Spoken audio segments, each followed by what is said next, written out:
To obtain as he did during his year's life in Mexico, the material necessary for such a work did not imply much idleness either on his part, or that on Bonpland, for they worked in concert, Bonpland taking the botanical and agricultural proportions, and Humboldt those that related to geography and geology.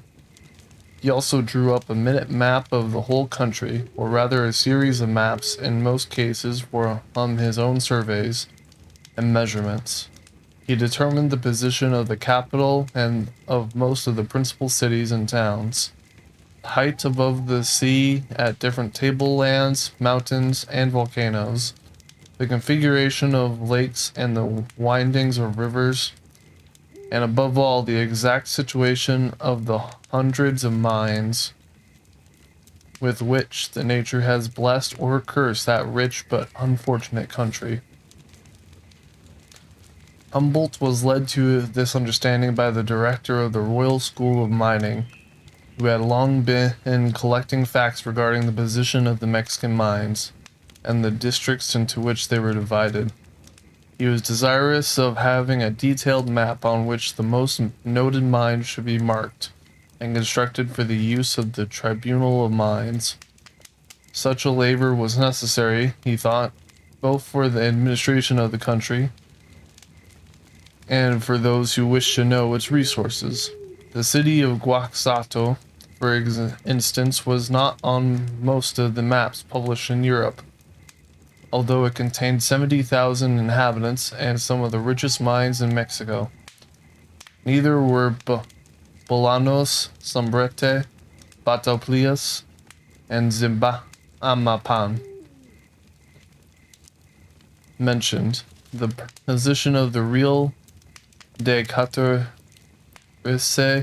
in the Intendency of San Luis Potosi was not indicated, although it yielded annually $4 million. The political essay on the Kingdom of the New Spain was dedicated to the King of Spain, how his Catholic Majesty received the work, which on the whole flattering to his government of Mexico was still truth-telling.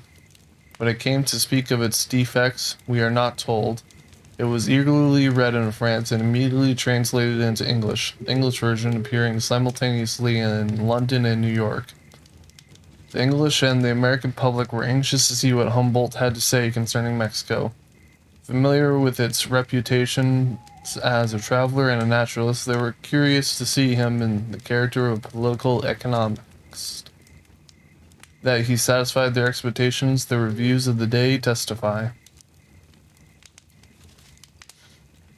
In the autumn of 1810, William von Humboldt, who since we left him at Albano had been appointed by the King of Prussia Counselor of State in the Ministry of Home Affairs, and Chief of the Section of Religion and Public Instruction, went as extraordinary ambassador to the court of Vienna. There, as at Rome and Paris, he was surrounded with authors, artists, and statesmen, such men as Metternich and Schlegel and Korner.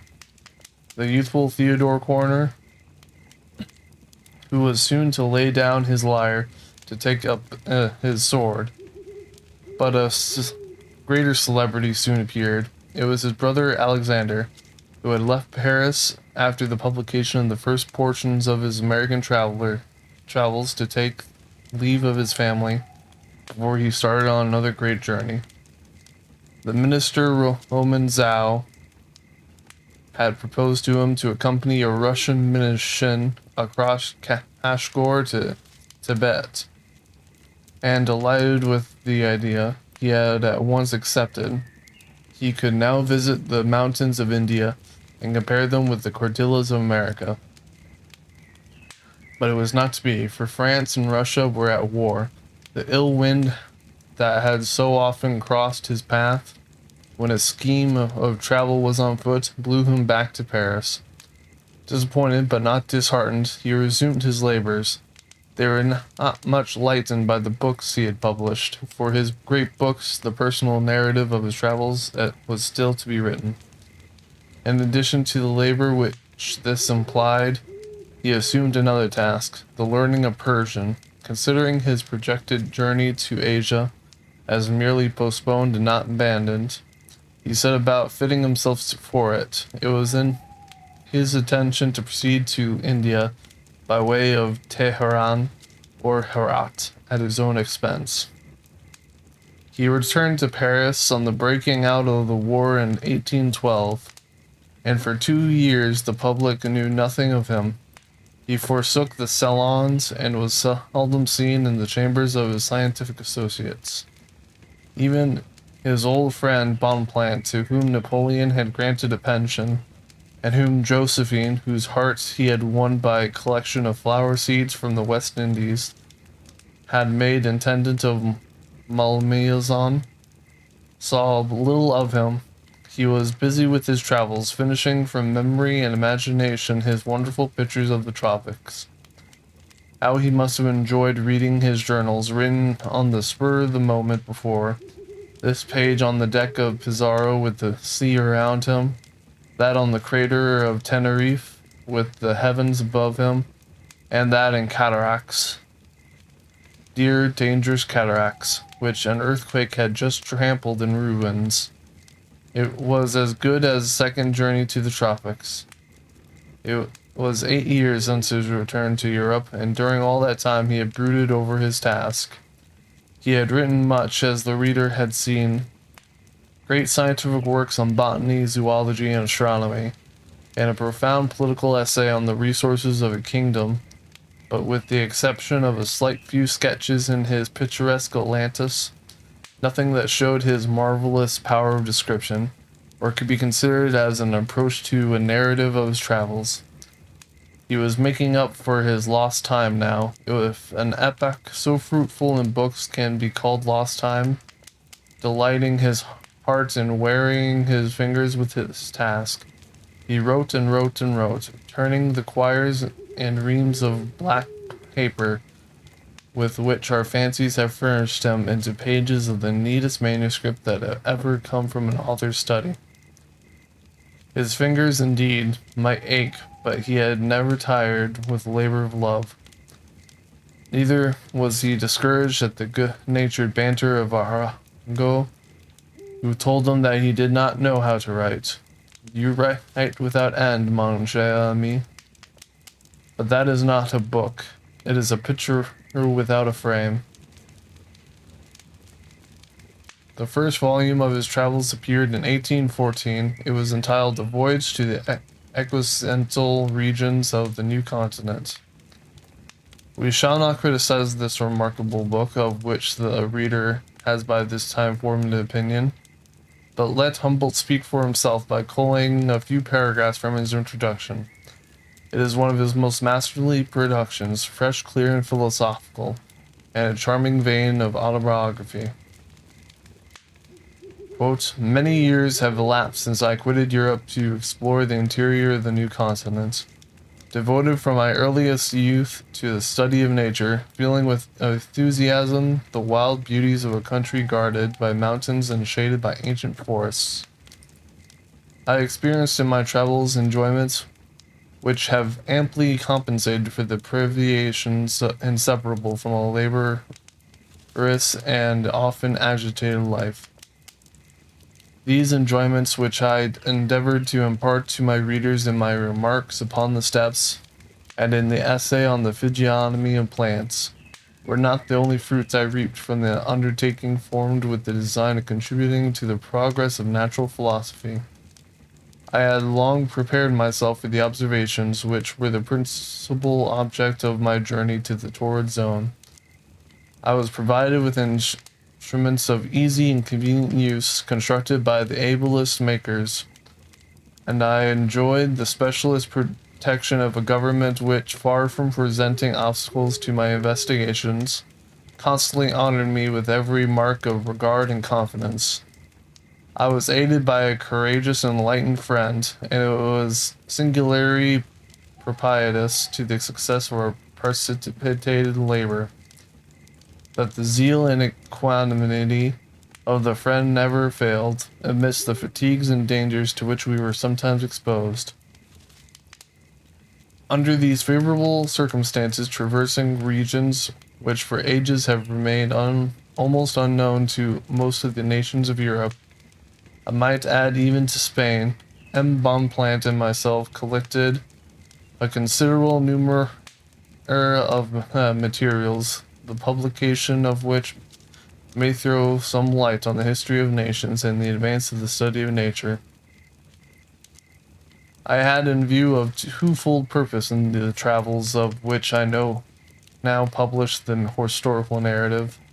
I wished to make known the countries I had visited, and collect such facts as are fitted to elucidate a science of which we as yet possess scarcely the outline, and which has been vaguely dominated the natural history of the world, theory of the earth, or physical geography. The last of these two objects seemed to me the most important. I was passionately devoted to botany and certain parts of zoology, and I flattered myself that our investigations might add some new species to those already known. But in the animal and vegetable kingdoms, but preferring the connection of facts which have long been observed to the knowledge of insulated facts, although new, the discovery of an unknown genus seemed to me far less interesting than an observation on the geographical relations of the vegetable world, on the migrations of the social plants and the limit of the heights which their different tribes attain on the flanks of the Cordilleras. When I began to read the numerous narratives of travels which compose so interesting a part of modern literature, I regretted that the travelers the most enlightened in the insulated branch of natural history were seldom possessed of an efficient variety of knowledge to avail themselves of every advantage arising. With their position, it appeared to me that the importance of the results hitherto obtained did not keep pace with the immense progress which at the end of the 18th century had been made in several departments of science, particularly geology.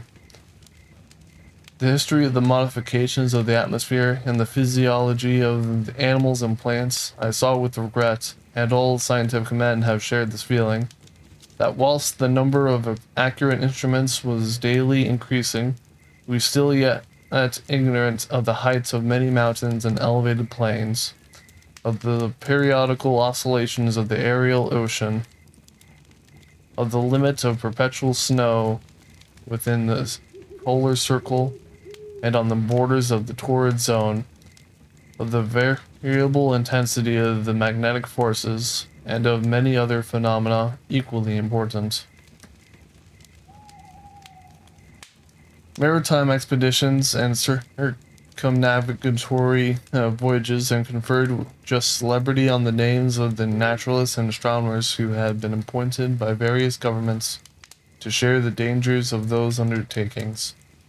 But though these eminent men have given us precise notions of the external configuration of countries, of the natural history of the ocean, and of the productions of islands and coasts, it must be admitted that maritime expeditions are less fitted to advance the progress of geology and other parts of physical science than travels into the interior of a continent.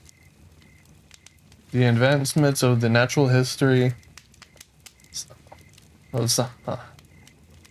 and natural astronomy during a voyage of several years, the land but seldom presents itself to observations of the mariner, and when after lengthened expectations it is described, he often finds it stripped of its most beautiful productions, sometimes beyond a barren coast. He perceives a ridge of mountains covered with verdure, but its distance forbids examination, and the view serves only to excite regret. Journeys by land are attended with considerable difficulties in the conveyance of instruments and collections, but these difficulties are compensated by advantages which it is unnecessary to enumerate. It is not by sailing along a coast that we can discover the direction of chains of mountains and their geological constitution. The climate of each zone has its influence on the forms and habits of organized beings. In proportion to the extent of the continents, the greater on the surface of the soil are the riches of the animal and vegetable productions. The more distant the central chain of mountains from the seashore, the greater is the variety in the bosom of the earth. Of those stony strata, the regular succession of which unfolds the history of our planet. As every being considered apart is impressed with a particular type, so in like manner, we find the same distinctive impression in the arrangement of brute matter organized in rocks, and also in the distribution and mutual relations of plants and animals. The great problem of the physical description of the globe, it is determination of the form of these types, the laws of their relations with each other, and the external ties with which link the phenomena of life and those of inanimate nature. He next stats the objects that he had in view in his expedition and gives a resume of his collections and observations and the various scientific publications to which they gave us, and continues.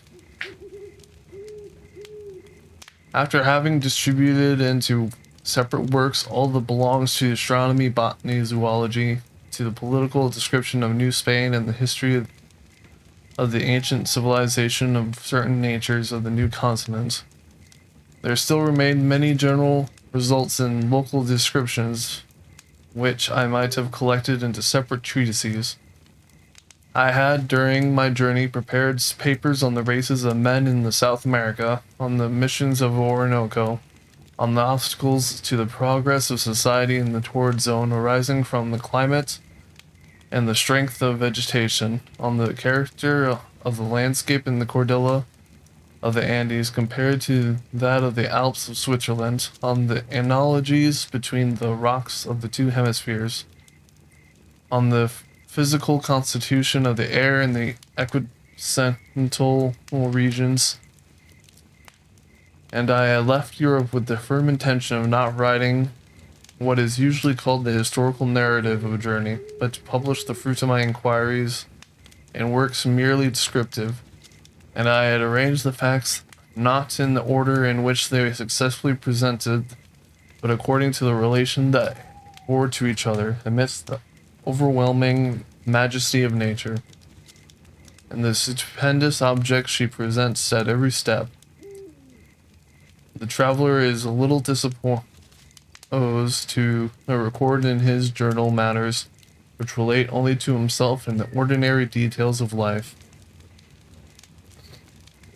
I composed a very brief itinerary during the course of my excursions on the river of South America, and in my long journeys by land I regularly described, and almost always on the spout, the visits I made to the summits of volcanoes or mountains remarkable for their height. But the entries in my journal were interrupted whenever I resided in a town, or when other occupations prevented me from continuing a work which I considered as having only a secondary interest. Whenever I wrote in my journal, I had no other motive than the preservation of some of those fugitive ideas which present themselves to a naturalist, whose life is almost wholly passed in the open air. I wish to make a temporary collection of such facts as I had not the leisure to class and note down the first impression, whether agreeable or painful, which I received from nature or from man, far from thinking at the time that those pages that hurriedly written would form the basis of an extensive work to be offered to the public. It appeared to me that my journal, though it might be furnish certain data useful to science, would present very few of those incidents, the recital of which constitutes the principal charm of an itinerary. The difficulties I had experienced since my return in the composition of a considerable number of treatises for the purpose of making known certain classes of phenomena insensibly overcame my repugnance to write the narrative of my journey. In undertaking this task, I had been guided by the advice of many estimable persons who honor me with their friendship. I also perceive that such a preference is given to this sort of composition that scientific men, after having presented in an isolated form the account of their researches on the productions, the manners, and the political state of the countries through which they have passed, imagine that they still have not fulfilled their engagements with the public, till they have written in their itinerary. An historical narrative embraces two very distinct objects: the greater or the less important events connected with the purpose of the traveler, and the observations he has made during his journey. The unity of the composition also which distinguishes good works from those on an ill-constructed plan can be strictly observed only when the traveler describes what has passed under his own eye, and when his principal attention has been fixed less on the scientific observations than on the manners of the different people and on the great phenomena of nature. Now, the most faithful picture of manners is that which best displays the relations of men towards each other. The character of savage or civilized life is portrayed either in the obstacle a traveler meets with or in the sensations he feels. It is the traveler himself whom he continually desired to see in contact with the objects which surround him and his narration